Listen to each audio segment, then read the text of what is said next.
Being well-rounded, being open to new ideas, and always looking to learn and mentorship when you're young are the most important things. If you do that, success, money, you worry about that the next phase of your life. The first 10 years after Michigan, it should all be about learning and finding mentors. Hey everyone, welcome back to our new episode. We're Laura and Lynn, hosts of MPods, where the podcast we sit down and talk to the great minds that have emerged from the University of Michigan. We hope this podcast to be a platform to connect the Michigan alumni back together and also provide some career advice for the current students at the same time. And today we're really excited to sit in the office of Khosla Ventures at Silicon Valley. And we're really happy to have one of the founding partners of Khosla Ventures, Samir Kaul, today as our guest. Yeah, to give a very brief background, Khosla is a venture firm that invests in both early and impactful businesses. Those three keywords are justified by so many previous investments, such as OpenAI, Impossible Foods, DoorDash. And Samir is a founding partner of Khosla Venture, and he played an instrumental role in so many previous investments. He is also a Umich alumnus, graduating in 1995. After that, he went to University of Maryland and led the Arabidopsis Genome Initiative at Craig Ventures Institute, culminating a historic publication at scientific journal Nature. After that, he went to HBS, before he spent 5 years at Flagship Ventures, where he invested in biotechnology firms such as Guardant Devices and Holocaust Bioscience. And in 2006, he co-founded Khosla Ventures alongside Vanilla Khosla and David Wyden. Yeah, so let's our journey begin. So you graduated from University of Michigan in 1995 with a degree of biology, and we also know you were back in Michigan for homecoming week to catch a football game. Yes. So we're curious, could you share more experience when you're in Michigan and how those days played a role in shaping your career trajectory to lead you to the places where you are today? So I loved my time at Michigan. There were a lot of good things about the school. One of them, everlasting friendships. I think the alumni network is very, very strong. And I actually talked to one of my best friends this morning from, it's been 28 years, a long time. Yeah. So the school, the students, the professors, it's an amazing. So when I go for homecoming, I see old friends, I see professors, I see people in the administration. It's just a really great environment. And what I love about Michigan, which has kind of defined my career, is how integrated the schools are. So, I've kind of combined business with science to build my career. And so the interdisciplinary approach and how people are encouraged to work together on that campus, I think is super. The other thing is, frankly, I went to a small school. There was only 90 people in my high school graduating class. So when you show up in Michigan, you're really on your own. Yeah. And I was 17 when I got onto campus, and I hadn't done anything like that on my own. I had, really never lived outside of my parents' house. And the way the school, I think, does a good balance of really making you independent, as well as nurturing you, I think has really been helpful. So it's been great. It's a big group. Yeah, definitely, and I'm so glad I'm also part of Umich alumni. I really appreciate current alumni network, which enable us to do the MPods right now. Yeah. So and then you choose to go to Harvard Business School before you join Flagship Ventures and co-found Khosla Ventures. So could you share more about your thought process behind it, choosing Harvard Business School at a time in your career? So I had a career as a scientist, as you mentioned. Yeah. I went to graduate school and then I worked with Craig Venter. And at that time, the genome projects were new. So we sequenced one chromosome in a plant genome, Arabidopsis. And the reason why Arabidopsis is relevant is it's a model for corn, wheat, soybeans, similar to mouse and rat for humans. So it's important to really understand the genetics of this model plant so that you can study higher order plants. So we published one chromosome and we got a Nature paper. We published another chromosome, got another Nature paper.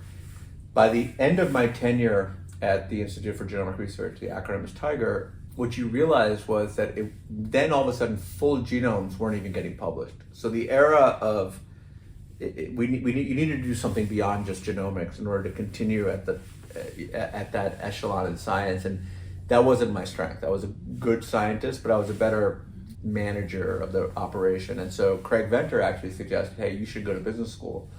And I said, I've never seen a P&L statement, a balance sheet, a cash flow. I had no idea. So I applied. I was fortunate. I got into Harvard, and they sent me to what they called math camp for people like me, people who were doctors, people who had served in the military, who were in the class, to teach us things. Like, I didn't know how to use Excel. I didn't know anything. So I went there again. So again, you go back to the beginning of it's a very humbling experience, because you're sitting with all these super smart people that had just come out of Goldman Sachs or McKinsey, and they're just like flying through their spreadsheets, and I'm like, oh my God, I didn't even have a laptop. So that was the point is that I felt like at that point I had hit as much as I could do in science, and that I had a lot to offer more on the operational managerial side of things. And my mentor was Craig, and he thought that he agreed, and he said, go to business school and then join a biotech company and move up the ranks. Yeah, it's really glad to hear that you have both sides of experience doing research and then pivot to business school. And well, the thing that's most important for students is you just don't know. Yeah. Right? So I love that you're back. I love people who do hard science, it can be some kind of science or math based with a liberal arts. So, so for my children, I would hope, they're younger, but I would hope that they would do physics and philosophy, or, something that really combines the two. But you just don't know. Like when I went to Michigan, I thought I was going to go to med school, because I was a kid of Indian immigrants. You either became an engineer or a doctor. You didn't really have a lot of choices. Yeah. But frankly, I didn't get into medical school. My grades were okay. My MCAT scores were bad. And so that's why I went to graduate school and carried on. So you just don't know. And then now I'm a venture capitalist. Until I went to business school, I had never seen a balance sheet. When I went to business school, I didn't know what venture capital was. So the lesson for people in your shoes and hopefully your audience is, as long as you're learning and as long as you find good mentors, those are the two most important things. Because there's no way at 18, 20, 21, I mean, for me, even 26, when I went to business school, you really know where you're going to end up. Yes.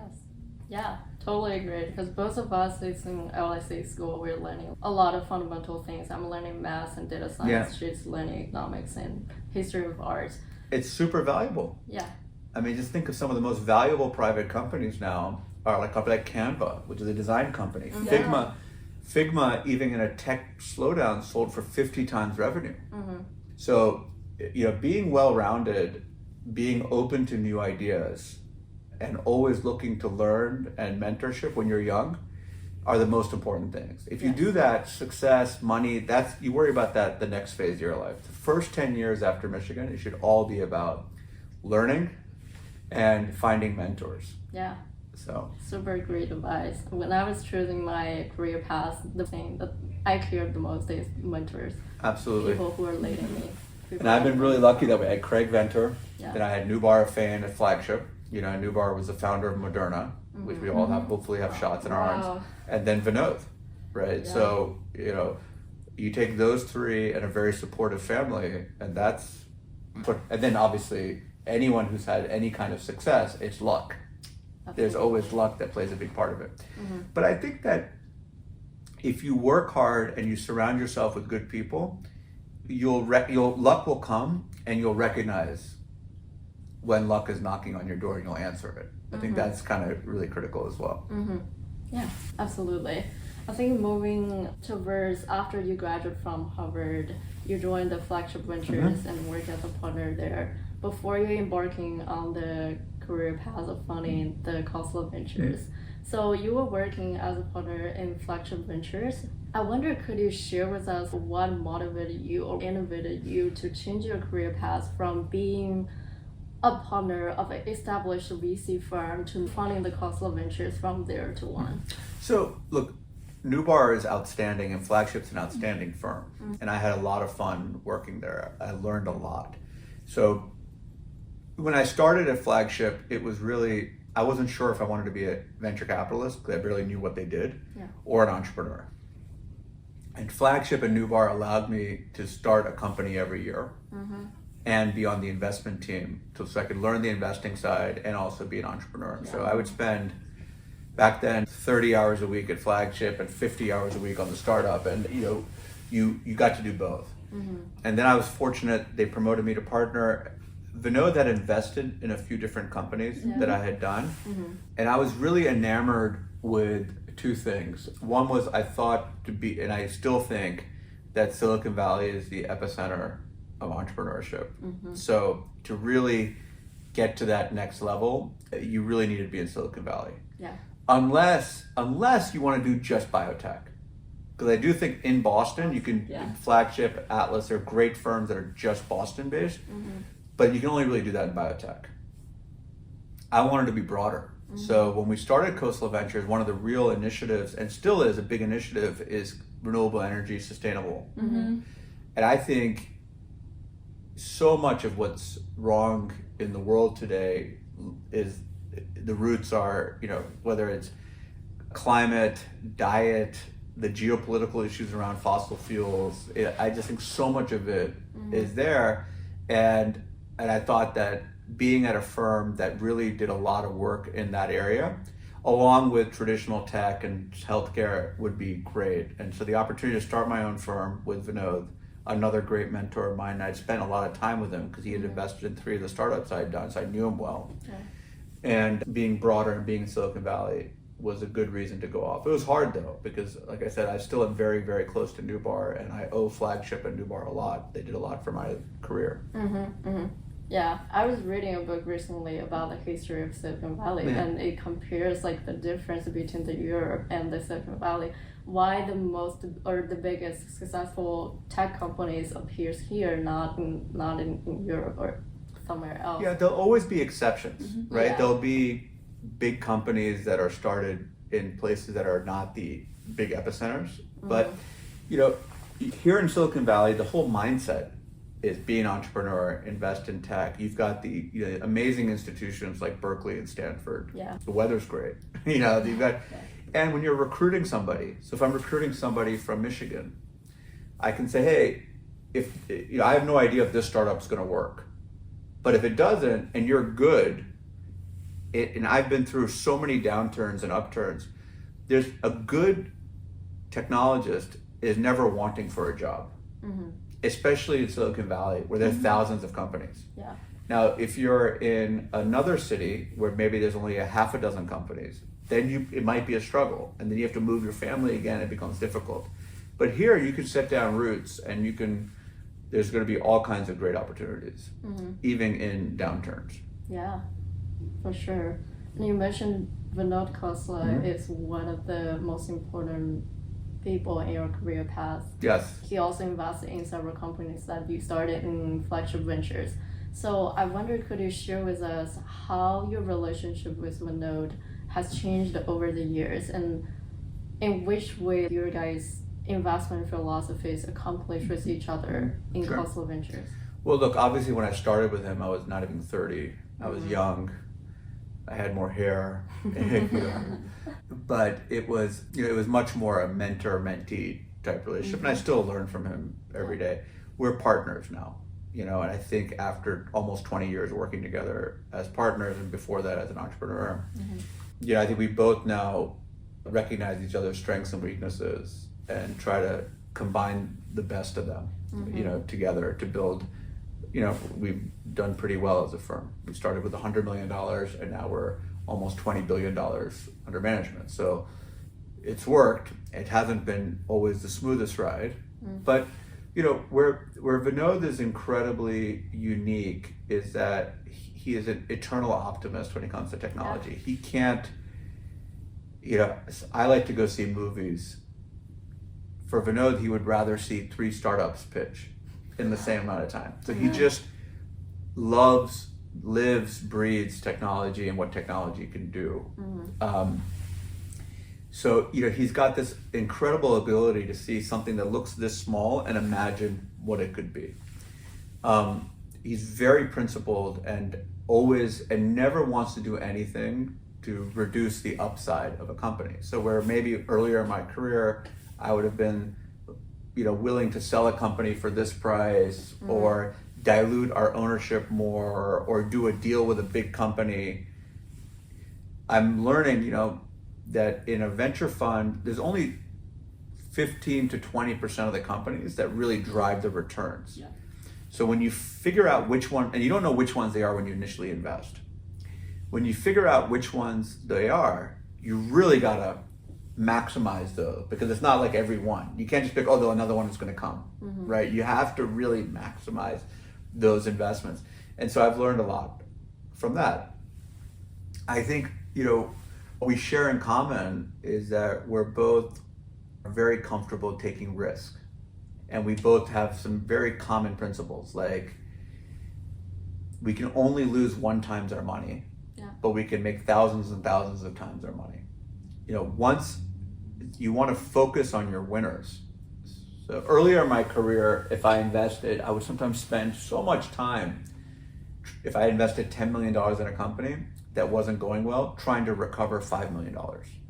And that's just a colossal, because more than money, the biggest commodity is time. So our investors don't care what our success rate is. They care what their IRR and their cash on cash return is. If I do that from 2 out of 40 companies or 36 out of 40 companies, they don't care, right? But it's more likely going to be 5 out of 40 companies per fund are going to drive 80-90% of the return. So you have to figure out which one those are going to be, and then really focus your time, energy, network on those companies, as opposed to, earlier in my career, I may have kind of spent time on all of them, and that's not necessarily a good use of time. And so, and I think Vinod is more cerebral about thinking about where new markets that haven't yet been touched by technology, and I'm more forward facing. I'm more out meeting people, spending time with companies, flying around and developing relationships. So he doesn't really like doing that as much. I'm more fun, more charismatic than he is, so he it's a good combination. It's any partnership, right? Any partnership needs kind of if we were exactly the same, it probably wouldn't work. Right? You need to have complement. And what takes time is then understanding where the different strengths and weaknesses are, and then also appreciating. One thing I really like about Vinod is he doesn't like to go out and meet people and spend a lot of time outward facing, but he appreciates that I do that, and he understands that adds a lot of value to the firm. In the same way, I could sit there and be like, hey, you got to come out more and meet more people, or I can say, look, I'll do that, and you kind of focus more on some of the things that you're really good at. And so it's a good, but that's unique, that when you can have that kind of relationship, that's why this has worked. I remember he talked about how he being really optimistic about things happened in the past, like pandemic. Well, it is a bad thing, but there is a silver lining. So that in 20 or 30 years, if the U.S. brings back supply chain and semiconductors and things like that to the United States, and we're much less dependent on fossil fuels and have more control over your energy supply, then as terrible as COVID, as terrible as Ukraine have been, at least it would have led to, there'd be some positive, some positive that would have come as a result. It wouldn't be all negative, but it's still obviously horrific what's happening. Talking about the dependence of fossil fuels, and I know that you've been an early advocate for sustainability and renewable energy. You have so many investments such as Impossible Foods, Quantumscape, energy storage part. So how could you identify such opportunity at such an early stage? Well, we look for where so on Quantumscape, it was clear that electric vehicles were going to be a big thing. We didn't want to invest in an actual car company, though Tesla was a phenomenal VC investment. It just shows that we can all be wrong. But we didn't think that on the venture side, investing in an actual car company like a Fisker or anything was going to make a lot of sense. What we thought though was that, and what we were right on, was that the bottleneck was going to be batteries. That is the bottleneck. If batteries were cheaper, the cars would be cheaper. If battery range was longer, there'd be more people who'd be willing to have electric cars. If you could charge them faster, if you could charge them as quickly as you go fill gas in so we focused on the battery. right? And Quantumscape had a very unique approach. We had an entrepreneur in residence, Jagdeep Singh, who had done 5 companies with us before. All were successful at varying degrees of success, either IPOs or acquisitions. And he believed in it too, and he said, hey, I'll do it. So now you've got a big market, a unique technology, and a superstar entrepreneur. The question just became, how much can we invest? Not should we invest, but how much can we invest? If you can find that, those are the ones, and it's become obviously it's a public company, it's been a phenomenal investment for us. On Impossible Foods was different. I had 2 things happen. One, I read a book by Jonathan Safran Foer called Eating Animals, which is a great book if anyone cares about environment. And I didn't realize how much of climate change is affected by food, by the animal husbandry market, and how bad it is for the environment. And at the same time, a Whole Foods opened up in our neighborhood in San Francisco. And you saw people who were wealthy and people who were poor all shopping at Whole Foods. And Whole Foods, the food is very expensive. And where mistake we made early on in renewables was people may like to say they're renewable friendly, but they don't want to pay more for fuel for their car or heating for their home. They don't want to, right? But they're willing to pay more for food. And animal husbandry has as much an impact as a power plant does on the environment. So it was the perfect confluence of here, you can have something that people are willing to pay more for, at least initially as you get to scale and costs come down, and it's good for the environment. And that's how Impossible came to light. So we're wrong a lot. And if we're not wrong, I think at least half the time, we're probably not taking enough risk. And again, you have to get comfortable with risk, which is the real key thing that Vinod and I share. Now, we may differ on the kind of risks we're willing to take, but we're both very comfortable on risk. Vinod will take more of a risk on a founder if he thinks the market or the technology is powerful enough. I rarely take a risk on a founder because I think at this stage, it's all about the people. And we've both been right and we've both been wrong. But again, it's this kind of complementary style that I think has made us successful. I definitely agree that it's all about the people. And so when it comes to some startup entrepreneurs, do you think there are some key qualities for a startup that you will definitely invest? Or do you think is there any trait that is a predictor for success? Nothing is a perfect science, right? So obviously someone like Jagdeep who had been successful 5 times, that doesn't mean the 6th time will be successful, though it was, but it doesn't mean the 7th time will be successful. But that obviously improves the odds, because if you've been successful, then it's easier to recruit because people will say, oh, this guy's made money before he can. It's easier to raise money. And so you start to almost pile the deck in your favor because you start to take some of these big risks like recruiting, raising money. And if you can retire those because you've been successful and people just say, hey, I've made money with this guy 5 times, I'm going to keep giving him money. And wow, I've seen him make a lot of money for other people. I want to go join his company. That makes it a little bit easier, right? So there's that. In terms of a first-time entrepreneur, I look for people who've had failures. So Travis Kalanick at Uber, super successful at Uber, right? His last company, he sold for $20 million after 7 years and living on his parents' couch. I would take, because the learnings you get, right? So when I interview somebody and they've been at a failed startup and they're starting a new company, I don't hold the failed startup against them. I ask them what they learned, what mistakes did they make, because that's really good. If you take someone that's gone to elite universities and then gone to Google and then all of a sudden says want to be a startup, it doesn't mean they can't be successful. But you do wonder how much grit they have. Are they going to be able to grind through the tough times? Because they've never had to worry about a great team, unlimited resources, free milkshakes and massages. I mean, a startup's a whole different world, right? I mean, you're doing everything from start to finish. I really appreciate the point that you mentioned, having the experience of going through the tough times really accomplished the person to appreciate how much he has now. Oh yeah, because then the tougher times you've had, again, the more risk you're willing to take, right? Because if you haven't been comfortable, the other thing also is that how long is I think you can get great entrepreneurs that have been at Google or Meta or these big companies, but you want to ask how long have they been there. So if they've been there 3-4 years, I think that's fine. If they've been there 8-9 years, then you start to get comfortable, right? Yeah. You're comfortable with a big salary, great office. I advise people a lot, go to Google because you'll learn a lot and you might meet a co-founder because, but if you stay more than 3 or 4 years, you become less interesting to a startup.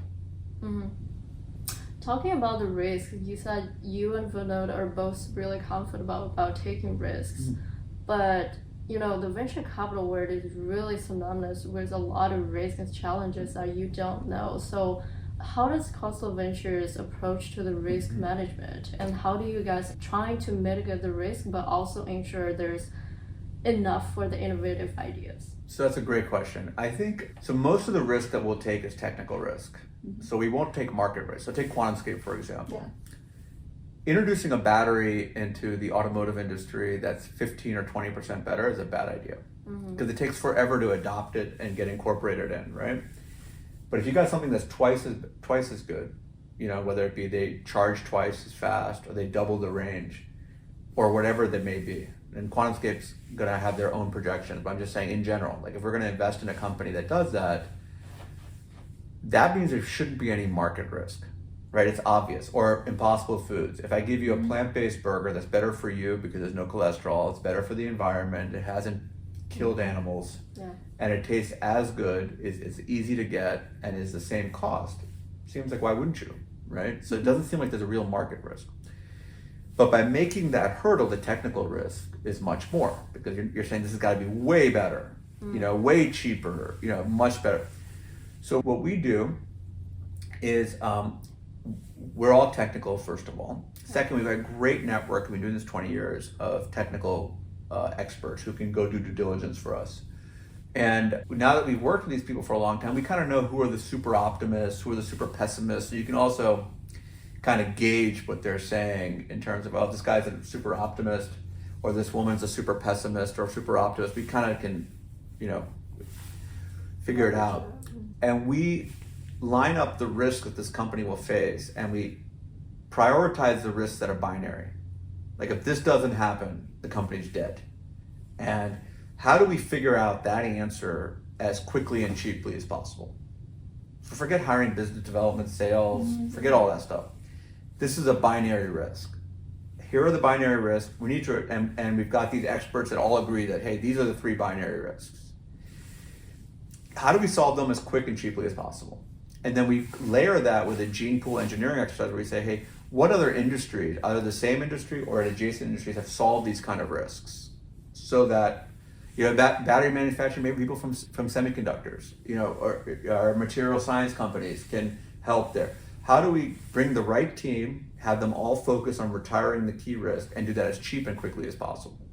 And then be disciplined that if they all come back and say these can't be solved, we just move on, right? Because once you've invested, it's sunk cost. Yeah. You're not going to get that money back, but that's okay, right? You only lose one time that money. Yeah. The other reason why we're very comfortable with the technical part of it is the burn rate is much more predictable. So burn rate over 20 years of doing this is $250K per engineer per year. That's what the burn rate is. So I know how much it's going to cost me per year to run this business. When you start going to market, you don't know how much will people pay. How long will it take for a customer to buy something? What's the sales cycle like? How many salespeople do you need? How long does it take for him or her to get trained on the product to sell it? What's the right quota? So once you go to market, the burn rate go all over the place. Because now all of a sudden you're counting on gross margin and sales numbers that you may make or you may not make. You may need to double your sales force. You may need to take, instead of 6 months, 12 months to train a salesperson. But you don't know that until you try. So that's for me at least, is a much riskier part than technically just grinding away and making the product better, cheaper, etc. Because I know what the burn rate is. I can control that. If they say, hey, give me 1 more year, I know, okay, you have 20 scientists, okay, that's $5 million. Got it. So you think it's even riskier once a company hit the 0 to 1? It's just more uncontrolled versus in terms of spending. And the biggest risk startups face is running out of money. Yeah. Right. That is, you have to survive, and we have so many examples of this where companies look like they were dead. We cut the burn, and we just focused on forgetting revenue. We just focused on solving something that made them really attractive to a potential acquirer, and then you get acquired and it works out great. But it's never really driven by revenue, because the big acquirers, they don't really buy the smaller companies for revenue. They buy the smaller company because they have a product that they think that they can turbocharge. It's something that they need to compete with one of their competitors. They really like the team. It could be one of those things, but it's not usually to add at the stage we invest in accretive to their P&L. Yeah, obviously you talked about some unsuccessful investments or decisions that you have made, and navigating the venture capital landscape, I think there must be a lot of setbacks. Oh yeah. Like failures. I Many. wonder, could you share how much time do you have? We were running out of time. We're talking about, no, failures happen, and Yeah. look, there's many, but the ones that are the first foray into renewables, we didn't do nearly as well as we thought. And what were the mistakes we made? Well, one, we hired professional CEOs from the traditional Shell, British Petroleum type companies. And there's a time and place for those type of executives, and every once in a while you will find a really entrepreneurial, hands-on executive from those companies. But by and large, those are larger companies. They're used to having kind of an army of people working with them, and they haven't worked in a resource-constrained environment. So that was a big mistake. Now, when I invest in companies in renewables, because renewables are really exciting right now again, which I'm thrilled about, I'm going to invest if the founder can be CEO. I may be wrong about that, but at least in my head, I'm like, this person, he or she can be CEO of this company. Yeah. That's a huge learning. The second thing is commodities are commodities. We made a lot of mistakes on things, solar and biofuels, because we thought, at least initially, people will not pay a penny more, ever. They want, if it's a commodity, it's a commodity, and you have to get into the cost structure of the competition or you're done. Third is we underestimated how much the big oil companies would fight renewables. If Exxon, Chevron, and those large companies spent half as much as they did in Washington shutting down renewables and actually investing in the R&D, everyone would be better off. The world would be better off. They would be better off. The shareholders would be better off. And you saw it. Exxon had an activist shareholder force them to put 3 renewable people on their board, and they hated renewables. But it matters. And a lot of this, universities saying we're not going to be an investor in Exxon. These are things that really matter. So these grassroots movements at the student level really help. Yeah. And then finally, you want to bring in strategics, like with Quantumscape, Volkswagen's a major shareholder. We brought them in. That helps because they bring in expertise, they bring in capital. There's a lot of things that they understand. Because if renewables can become like the biotech sector, where biotech companies are kind of on their own till they get some efficacy data, and then the pharma comes in and either funds it, buys it, you go public, and everyone's happy. And pharma now is saying, hey, look, you guys do all the risky research. Once we're comfortable that the risk has been reduced enough, we'll come in, you'll be happy, your shareholders will be happy, we'll be happy, because we've got the ability to do the large clinical trials, the sales and marketing, have the influence on the regulatory side of things. And it's an incredibly symbiotic relationship between the biotech VCs and pharma. Yeah. So I think the same thing we can see happening in renewables, and if that happens, they're going to win, everyone wins. I think moving forward, for the sake of the time, we really want to hear about your opinion for the future trends in AI and the technologies. I know you talk about AI and other technologies on Khosla Ventures Summit, and obviously Khosla Ventures is the first VC investor in OpenAI. So that was a tremendous investment. I think that also triggered the development of AI because the OpenAI now it's a really big thing everyone wanted to use, and everyone wanted to build something on the top of that. So I wonder, what's your opinion on the AI in the future? What is the trend that can really revolutionize the industries? So I think AI will be, and I think people all understand this now. We may have been early, but AI will be truly transformational, right? It'll be orders of magnitude more transformational than things like the iPhone. which have been tremendously, or even the internet. And there won't be anything called an AI company, but a company that doesn't incorporate AI in them will fail going forward. They're going to have to incorporate AI. So what's easy to see is how AI will make things much more efficient, right? For any software company, your chatbots and the tickets for service tickets and things, it's so easy to see how it makes things more efficient. We spend $50,000 to $100,000 to close a Series A financing with lawyers. That should be $10. It should be $100. These documents are so standard. You should be able to get that. Patent searches, accounting, financial, mid-level financial analysis. It should all be replaced with AI. I get really excited with AI in healthcare. So I'm in shorts because I went to my doctor for my knee, right? Mm-hmm. And I was saying, hey, what are the new approaches to knee replacements? And he had an okay idea, a really smart guy, and had some good answers. But if I could ask my AI doctor, the AI doctor would have every day been ingesting every clinical study, every research paper that's out there, everyone who's taken medicine and what medicine works, what medicine doesn't, what exercise works, what physical therapy works, and what doesn't. It'd be so easy because a human being can't ingest that much information and can't have it on the ready, right? And then would layer it on top of me. I've had 3 knee surgeries. I take these medicines. I'm, from India. All the different characteristics. Here's what my DNA looks like, and find me such a better answer, with probably like a quick ChatGPT prompt. Yes.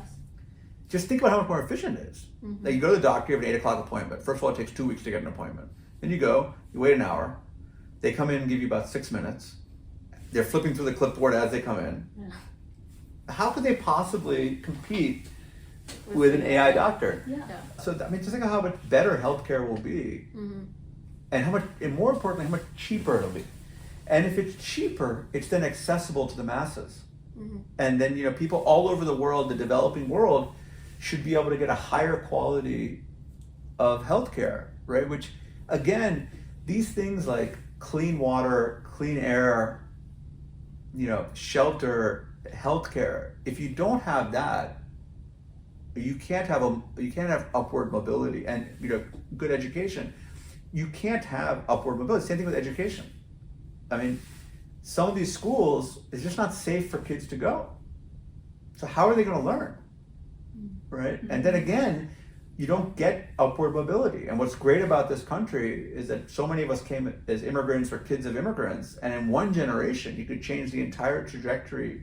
And so, having this is where I think AI can have real, people talk about all the doomsday scenarios about AI, but if you can, if someone who's in an area where their school is not a safe place for them to go to school, but they have an internet connection, can get, world-class access to teachers through AI, it's a game changer for them.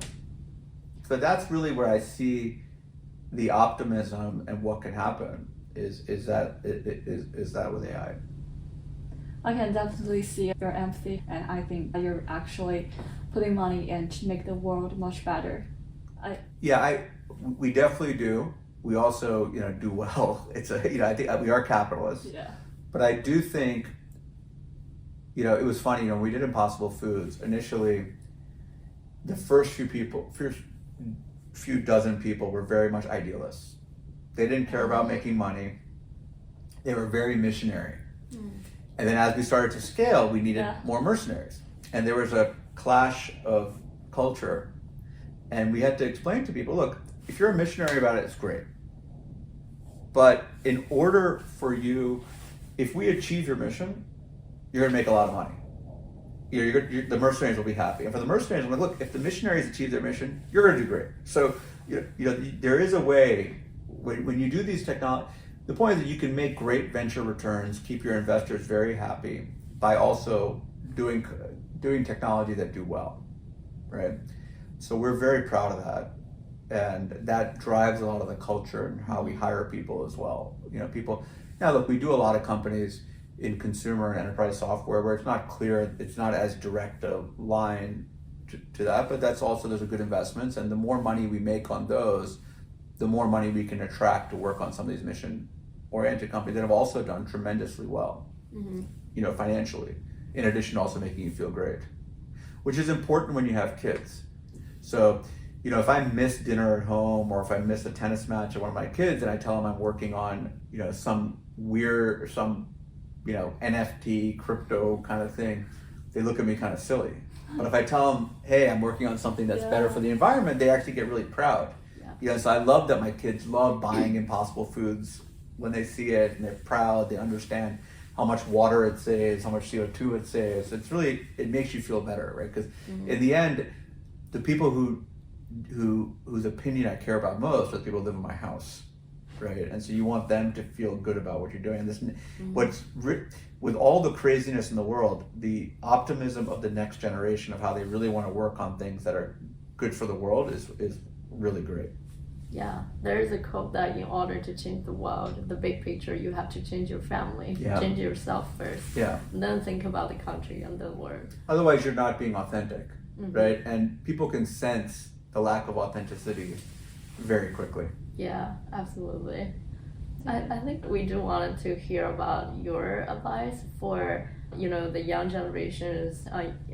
You mentioned that it's okay that we don't know what we want to do in the next 5 to 10 years, but moving forward, what is the best or the most practical advice you wanted to take offer risks? to them? You have a degree from the University of Michigan, which means that you're with the strong alumni network and the brand of the school, your floor is pretty high. So if you're not willing to take risks and work on things that are really revolutionary, who is going to do it? So even if you go work at a Goldman Sachs or a McKinsey, do it on a path to doing something that's more risk-seeking. So do it for 2 years, not 5. Because it'll allow you maybe the skill set to go do something or have more credibility to do something that's more risk-seeking. Keep that in mind. Find good mentors, and the minute you stop learning, look for a new job. Gotcha. That's all really great advice. That's awesome. Yeah, let's move on to the last part. It's a rapid fire where we do in each episode. So first, we wonder what is your favorite place in U of M? If you come back to visit, where do you want to go the most? So definitely the football stadium. Fair enough. That's why you came to the homecoming football game. To eat, it's Good Time Charlie's and the Count Twists. Love that. Yeah, it's a to-go. It's a to-go place. Yeah.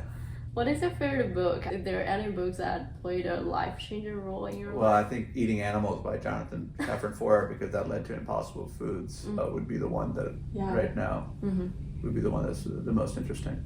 Gotcha. We'll check that out and make sure to put on the notes. The other one is Talab's book, Black Swans.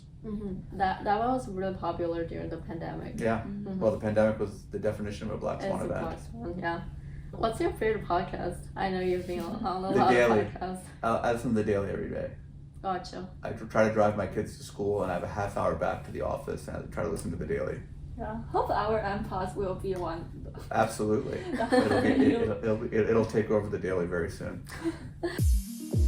Thank you. Thank you so much, Lucas. Thank you for your time today. Thank you guys for coming.